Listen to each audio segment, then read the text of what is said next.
Hi, Vinit. Thank you so much. I would surely wish to speak about Ashish, whatever he said. I feel what he said, we should prioritize family. That is very important, and we should spend quality time, whatsoever it is, with them.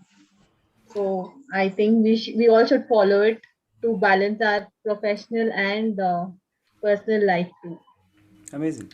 Right. Yeah. Okay, it's like can go ahead. Very nice, Rene. Yeah. Yes, right. Okay. Thanks, Vinny. Thanks, Ashish. So, hi everyone. I'm Jayanth. I'm from Bangalore. I have been part of the PIM community for over a year now. Before I start with my speech, I just want to reflect upon my journey with PIM and in this personal growth. So, I mean, I started reflecting because it's been a year since I joined PIM. So I just started thinking about how I was a year back and then what I'm doing right now. So I mean, if you had met me a year back, I wouldn't have been able to give this speech I'm giving right now, or even talk like this. And I would have been camera shy, and then maybe I would have just memorized some lines and then told and went off. But it has been this journey, this entire 1 year of journey here, where I have learned a lot of things. It has changed it has changed my perception of the world itself, like how I looked at the world earlier and then how I'm looking at it right now. And then one of the main things I learned, and then what we are going through the leadership series, is that leading myself.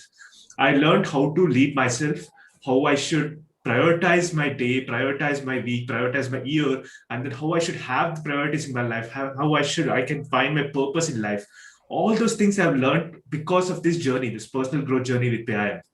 And I've been grateful for that. And I want to thank Vineet for inviting me here.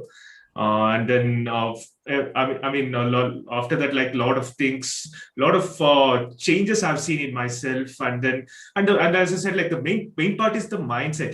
The mindset has shifted so much. I cannot recognize. I mean, if I meet the person, if I go and meet the person that was a year back, he wouldn't be able to recognize me. So it has I have. So it has been a great journey, and then I'm really grateful for the PIM. That's what I wanted to say. And yeah, I'll get to my speech right now. So yeah, how many of you have a problem at remembering something in your life, like daily life, basically, let us say the name of the people you meet, or something like you go buy shopping and then you don't remember what you bought to buy, or even birthdays of people who are very close to you. How many of you have difficulty remembering that? Yeah, shopping list. It's very difficult. Yes. And any of you have difficulty in birthdays or names or anything? Yeah, it's fine. If you don't have it, it's fine. We have some secret tools to help us.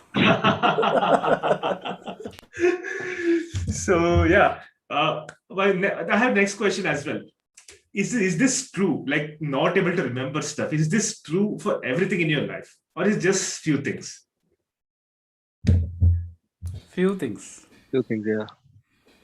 Basically, you'll be able to remember things accurately. Some of the things accurately, like the things you're working on, things you're passionate about, or things that you're or even a movie that you watched a few weeks back, or something someone said bad thing to you, in the heat of the moment. All these things you'll be able to remember accurately. And so it's not a problem with our memory. It's just what we choose to remember. And then the main thing is how we have programmed our mind to forget the things which I told earlier, the birthdays, maybe shopping list, or anything, any names or anything. You'll ask me, how is that possible? No one actually deliberately tries to forget things, right? No one actually is saying that, oh, I want to forget this person's name. Any new person they meet, they're not going to say, I don't want to remember this guy's name, or something like that. And we are desperately trying to remember these things, desperately trying to remember the birthdays, anniversaries, the names and everything. But then we are not able to do that. So the answer to this entire problem, this selective forgetfulness, lies in the kind of self-talk we do. If you actually note down all the negative self-talk statements you do in your everyday life, you'll find that these are all like kind of innocuous statements, but they have lasting effect. Like, most of the times you're not even aware that you're making these self-talk statements. Those statements include like you casually mentioning to someone that I'm very bad at remembering birthdays. I'm really bad at remembering names. And you might think, okay, these are the facts about yourself. These are say, okay, I've been like this since very early age. These are facts. But then if you think of it deeply, it is like a self-fulfilling loop. The more you think of yourself in a certain way, the more you will think of it in the same certain way. The more you will believe that this is the truth. But this truth started with your mind itself. And this is just one example. There are so many other statements that actually affect you. Like, I am clumsy. I never know what to say when I'm in the crowd. Or I never have enough time for my spouse. Or I'm really out of shape. I don't know if I can cope with the pressure of the job, the new role at my job right now. So I think some of the statements you'll be able to relate to. So when someone is trying to like constantly programming their mind consciously or unconsciously with all these negative statements, their brain will actually try to associate any new thing they think, new thing they experience with these programs, with these negative programs only. And our internal programming mechanism treats anything, like our subconscious mind, which is our internal programming mechanism, it treats anything with the same indifference. It cannot understand the emotion behind it. That's why when you say, I can't remember names, your subconscious is going to say, okay, sure, I will make sure that you can't remember any names. But if any negative statement you tell yourself, your subconscious mind is going to say that, okay, I'm going to execute it and make things work for you.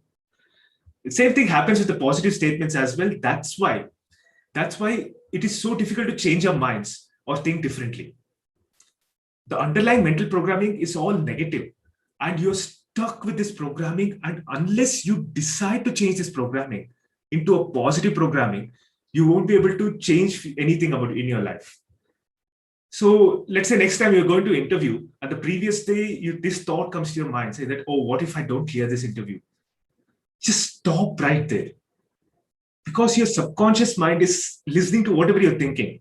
So basically it will interpret it as like, I don't want to clear interview tomorrow. So instead of this, think positively, have these positive thoughts in your mind. Think that, okay, how do I clear this? If this question comes, how do I answer this? Like, think of it all positively. Like, I'm going to clear this interview. This is going to be easy. All these things, like all these thoughts, when it comes to your mind, you'll automatically, your subconscious will make sure that you are confident enough in wherever the time comes. So in conclusion, the longer you're stuck with one kind of programming, it will affect everything about you. How you do in your job, how you spend time with someone at home, or how much money you make. So we have to change that programming we are given to ourselves.